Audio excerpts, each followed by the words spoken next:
Sa femme l'a abandonné avec les jumelles, sans savoir qu'elle deviendrait milliardaire. Dieu, aide-moi. Je n'ai rien, mais toi tu as tout. Mes filles méritent une chance. Les sanglots le secouent. Ses mains frappent le sol.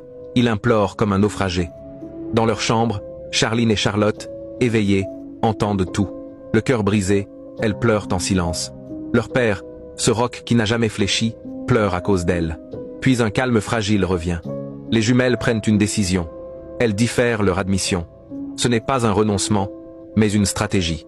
Elles travailleront, économiseront et aideront leur père, quitte à attendre 1 an. Ensemble, elles partent chercher un emploi.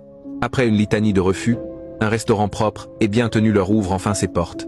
Dès le premier jour, elles se montrent exemplaires. Accueil chaleureux, service soigné, respect constant.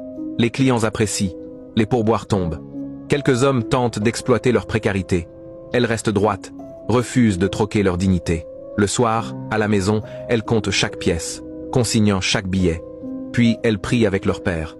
Simon ne cesse d'intercéder pour elles. Jour après jour, tous trois s'agenouillent et demandent à Dieu de bénir l'ouvrage de leurs mains, décidés à transformer l'épreuve en avenir. Après 7 mois d'efforts, continu travail acharné, économie stricte et prière, Charline et Charlotte ouvrirent un petit restaurant. L'endroit n'était pas grand, mais propre, soigné, accueillant. Elles cuisinaient des plats savoureux, traitaient chaque client comme un membre de la famille et s'appuyaient sur les réseaux sociaux pour se faire connaître. Rapidement, l'affluence augmenta. Le bouche à oreille joua, le lieu gagna en popularité. Les sœurs s'élevaient pas à pas, sans relâcher leur discipline. Elles mettaient de côté chaque sou, gardant au cœur la flamme de leur rêve de médecine, même si la vie semblait tracer une autre route. Un soir, après une journée harassante, Charline nettoyait les tables lorsqu'elle aperçut une mallette noire sous une chaise. « Regarde, Charlotte, quelqu'un l'a oubliée. » Elles l'ouvrirent prudemment.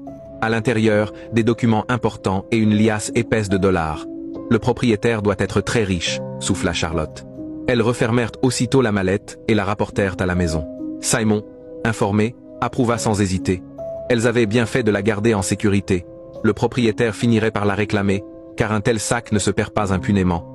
Tôt le lendemain, elles revinrent au restaurant avec la mallette. Près d'une voiture noire lustrée, un homme à l'allure aisée, visiblement inquiet, demanda « Auriez-vous vu une mallette noire ?»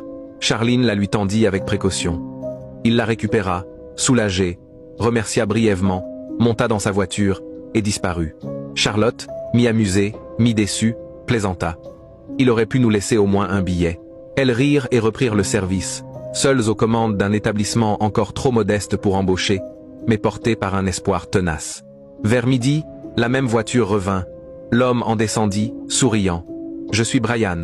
Pour votre honnêteté et votre fidélité, je veux vous récompenser. »